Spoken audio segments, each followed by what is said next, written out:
உங்கள் கையில் சேமிப்பு தொகை 1,00,000 ரூபாய் என ரொக்கமாக இருக்கிறது என்று வைத்துக் கொள்வோம். அதனை வங்கியில் செலுத்தி எப்படி மாற்றுவது என்பதை இப்போது பார்க்கலாம். முதலில் வங்கிக்கு சென்று கையிருப்பில் உள்ள பணத்தை டெபாசிட் செய்ய வேண்டும்.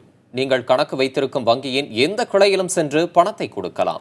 ஒருவேளை வங்கிக்கு செல்ல இயலாதவர்கள் வேறு ஒருவருக்கு வங்கியில் உங்கள் பணத்தை செலுத்த அதிகாரம் கொடுத்து ஒரு கடிதத்தை அடையாள அட்டை அசல் மற்றும் நகல் வங்கி கணக்கு விவரங்களோடு சேர்த்து கொடுத்தனுப்பலாம்.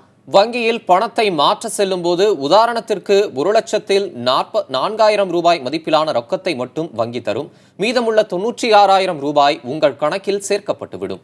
உங்கள் கணக்கில் 96,000 ரூபாய் சேர்ந்த பின்னர் நீங்கள் வங்கியில் காசோலை அல்லது பணமெடுப்பு வரைதாள் கொடுத்து நாள் ஒன்றுக்கு 10,000 ரூபாய் வரை பெறலாம்.